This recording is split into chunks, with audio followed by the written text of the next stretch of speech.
Amira zo yar makaranta, idan da raina zan miki gata.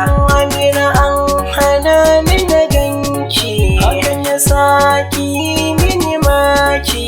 Raina bidar inganki, sare ba mi rabo ba, wasu ba sa yin kushe ba. Amira na bugo sakona da baki na nayo waƙena, zan zo miki dare ko rana. Ki haƙuri Allah zai ji mu, ado da dole an karaba mu. Iyayenki ba sa sona, da hakan ki kai ki guduna. In kin kira ni ki ce an gona, sun yi da ke ko kin ki bar ni. An miki tambaya kin yi bayani, hakan ya sa na sake ma'auni. Ni ba cike raina ƙaunar ki, ban san ganin wanda zai kushe ki.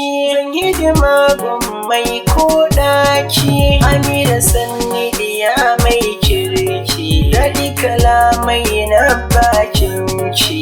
Idan dare sai na aure ki, to hidima zan yi wa matata. Komai na samu ya zama nata, sarauniyar mata zan bata. Kullum ta zo guna mi taɗi, sabon fure mai launin shuɗi. Mu guji wanda zai mana kaudi, saboda ni ba ni da kuɗi. Aka hana ni da ke mi taɗi, ni ma Allah zai mun buɗi. Iyayenki masu kuɗi ne, ni kuma ɗan talakawa ne. Allah ba ruwan shi da wane, idan ya so ya azurta ka, saman kowa ya ɗora ka. Sai ka wuce ana nuna ka.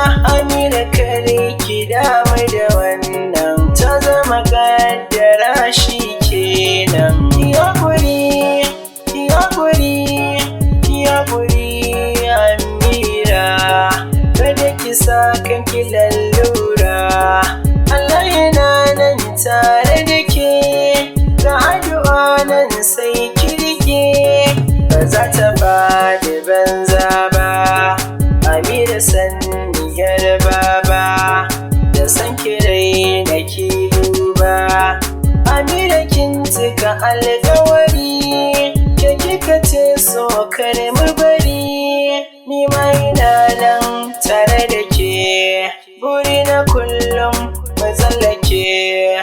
Amira sannu yar makaranta, ki sa ranki zan miki gata. Amira, Amira.